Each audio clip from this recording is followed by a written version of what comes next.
noon and evening Bible lesson. We shall be in the book of Acts. The book of Esther. Esther. Acts is next week maybe, but Esther is this week. Esther, the 4th chapter, 17th verse, and we shall work our way back to the 5th verse and indulge in our lesson more in detail. Mordecai and Esther. Esther is a book in the Bible that many of you are familiar with that does not mention the name God. But nevertheless, God is behind the scenes, orchestrating for his people of Israel their deliverance. And so let's pick up in the study of Esther 4 and 17.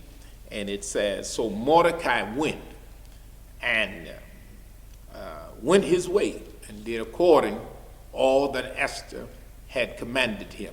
And this is a conclusion of what got Mordecai to hearken to the voice of Esther, and why was Esther concerned to speak to Mordecai. Let's go look at our text.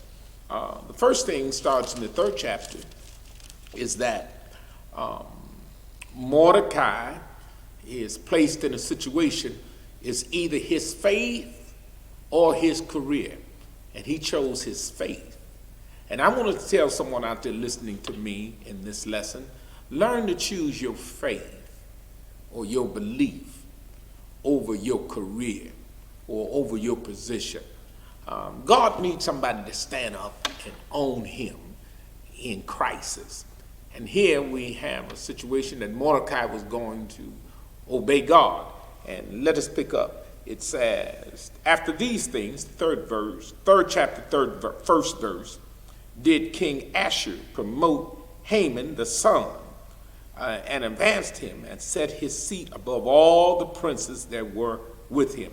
Haman was a person who got promoted by the king to a position of authority and leverage, and so it went to his head, because the 2nd verse says, and all the king's servants that were in the king's gate bowed and reverenced Haman, for the king had so commanded concerning him.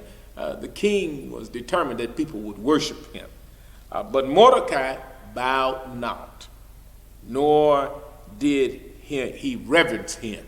And Mordecai was determined, but the king's men noticed what Mordecai, shout out to Kaepernick, who would put his career beneath what he believed. He took a knee. Mordecai would not reverence or bow. Mordecai took a position of, you're trying to destroy the people. Our belief will not have us to do this. And when Satan is after you, he comes one way, but he eventually tries to get you another way. And then it says, then the king's servants, 3rd verse, were in the king's gate, and said unto Mordecai, why transgress thou the king's commandment? Mordecai, why are you so much against the leader? All you got to do is bow and reverence him. And Mordecai told him a lot. I thought he told too much, but you got to speak up. There's no need of trying to ease back. You got to let people know what you stand for and what you stand against. And it says, now it came to pass when they spoke daily unto him, they was pressuring him daily. He was somewhat hesitant to state why he wouldn't do it, but you just keep pushing and you get something out of some people. And it says, and he hearkened not unto them, that they told Haman to see whether Mordecai matters would stand, for he had told them that he was a Jew. In other words, he said, the reason I can't do it is because Jews believe only having God's reverence. Only a knee shall bow and a tongue shall confess that Jesus is Lord. And we have a problem worshiping men, and that's our belief. And that bothered them because they didn't have a conviction. And some people are bothered by the way you live because they have no standards. They have no boundaries. They have no limits. But Haman was like, no, I'm not going to do it because the way I was raised, how we was brought up, what we was taught to believe. You didn't know where God brought us from, and you don't know where God is taking us. But our ancestors have told us, have no other God before me. And men can be men gods. And we're not going to worship each other. We're only going to worship the Creator, not the creation. And so when Haman saw that Mordecai bowed not, nor did him reverence, then was Haman full of wrath. The king got so hot, according to Esther 3 and 5. I notice you ain't giving me my due benevolence. And you watch people. Some people think they are entitled to certain things, and they'll get angry with you if you don't surrender what they think you're supposed to surrender unto them. And he thought scorned to lay hands on Mordecai alone, for they had showed him the people of Mordecai. Wherefore Haman sought to destroy all the Jews that was throughout the whole kingdom, even the people of Mordecai. You know, some people want to get rid of anything to remind them of you, anything what you stand for. And that's a whole protest that's going around the country. They've been wanting us to be quiet and shut up, something ain't right. But enough is enough. And the people in this land have said, no, we're looking for equality.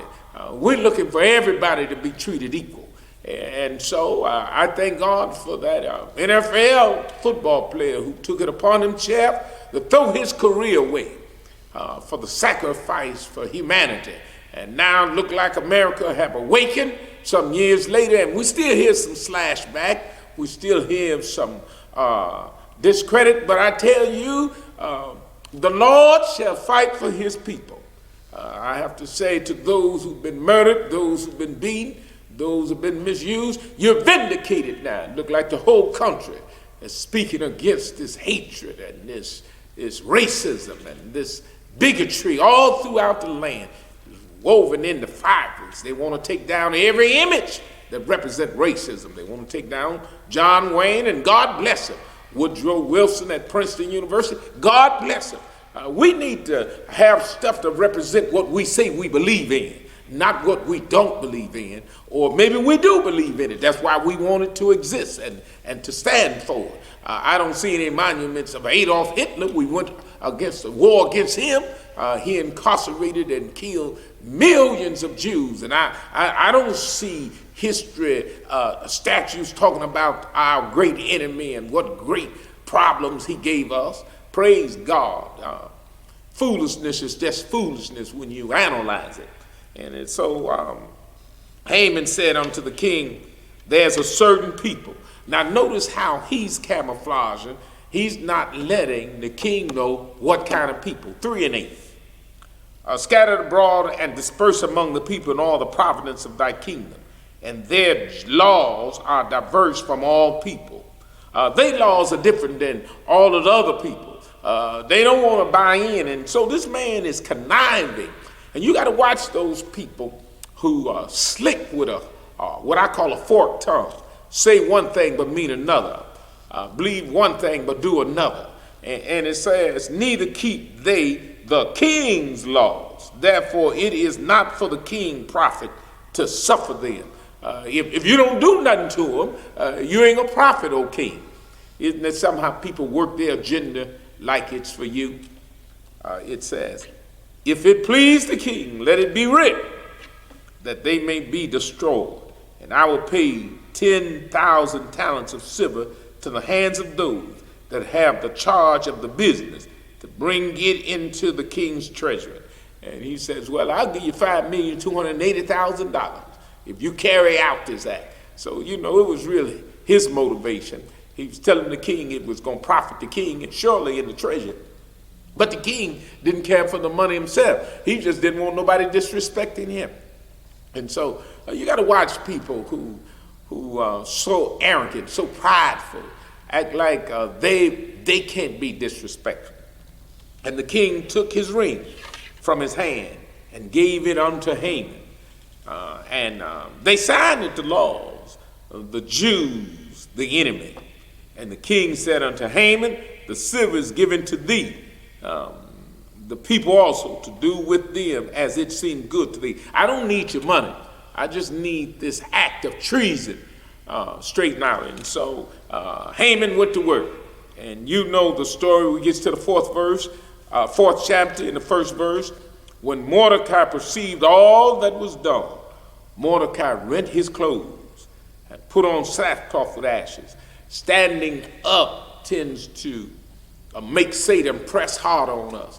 And sometimes we're discouraged when we stand up. But I want you to get this revelation. Once you push forward, there's always an objection against you.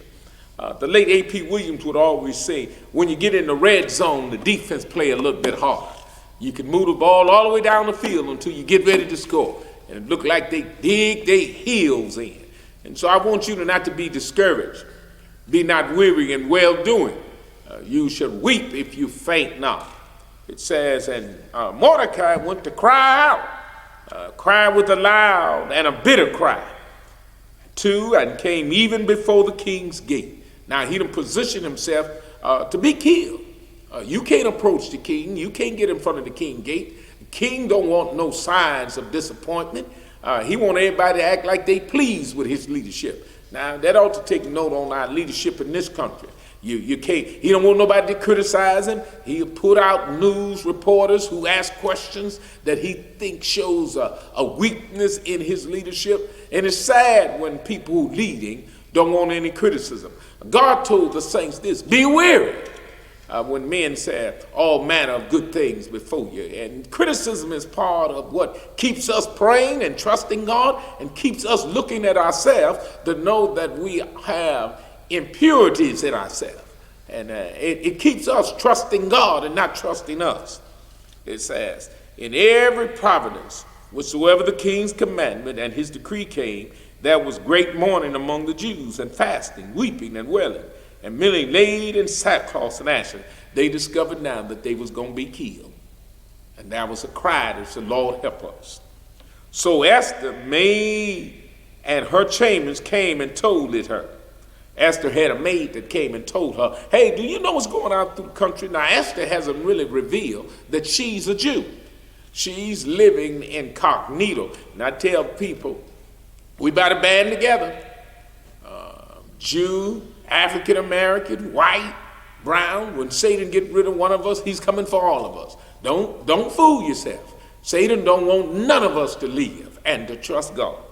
And so Esther, then was the king exceedingly grieved, and she sent raiments to clothe Mordecai and to take away his sackcloth from him, but he received it not. She wanted him to say, hey, look, put on your clothes, live. The king gonna kill you.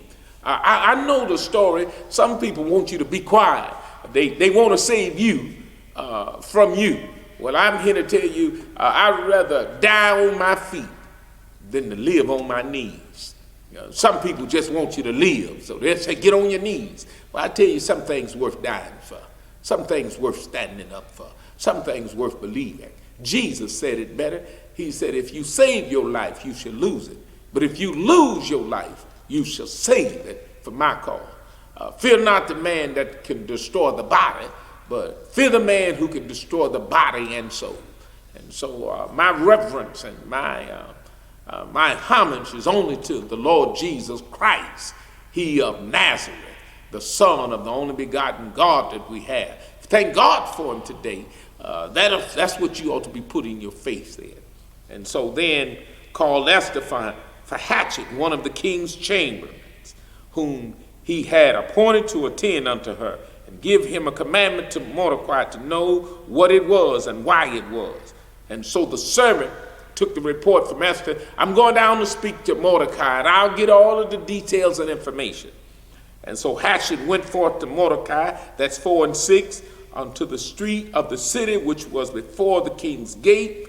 And Mordecai told him of all that had happened unto him, and of the sum of the money that Haman had promised to pay to the king's treasury for the Jews to be destroyed. And so he came to a decision. He told the servant, you better go back and tell Esther she got a decision to make. And it says, Also, he gave him the copy of the writing of the decree that was given to Shushan to destroy them, to show it unto Esther, and declare it unto her, and to charge her that she should go in unto the king, to make supplication unto him, and to make request before him for her people. He said, now you got to own up that you're a Jew. You got the inside track. You got a decision to make. Go see the king. Go see your husband.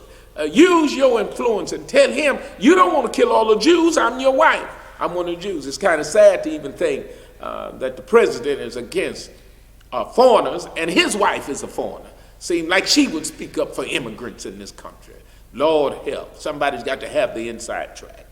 It says, and Hatshepsut came and told Esther the words of Mordecai.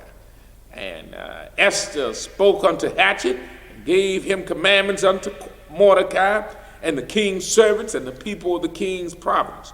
Do now that whatsoever, whether man or woman, shall come unto the king unto the inner court, who is not called, there is one law of his to put him to death, except such to whom the king shall hold out the golden scepter, that he may live. But I have not been called to come unto the kings these 30 days. She said, now listen, my limitation is, I can't see the king until 30 days. And there's a law of the king. If you show up in the king court, you are assigned to death row. And the only way you can live is the king point at you and just hoping the king look your way. And you want me to, I tell you sometimes, we understand the limitations, but it's the race of our nation is at stake. Martin Luther King marched in Selma, Alabama, on Washington, understanding the risk, the evilness that was in the hearts of those who was called to serve and protect. And I tell you, your limitations. You ought to know what you're up against. What man build a house without counting the cost? And they told to Mordecai Esther words. Then Mordecai commanded to answer Esther. Okay, I've heard what you said. I understand the limitation, but he's got to reply. Think not with thyself that thou shalt escape in the king's house more than all the Jews. Don't think you're going to get by. Being quiet is not going to pay off. Not going to vote is no responsibility. You got to be proactive here. You got to do something. You're not going to get away.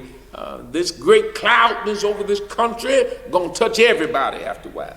It says, for if thou altogether holdest thy peace at this time, then shall thy enlargement and deliverance rise to the Jews from another place. Now, if you don't come through you, it's coming, because we God's people, and he is a man that he should not lie. He said that no weapons formed against us shall prosper. When our enemy comes upon us to eat of our flesh, they will stumble and fall. I wish somebody help me. Whom shall I fear? For the Lord is my light and my salvation. And so I tell you, if you're in position to do something, you better do it, because God will make rocks cry out. God will make a rooster crow 41 words. God's going to get his message out. God's going to liberate his people. But thou and thy father's house shall be destroyed. Oh, Mordecai said, you ain't going to get away with it. You living with me. But the truth of, they're going to kill all Jews once they start killing them.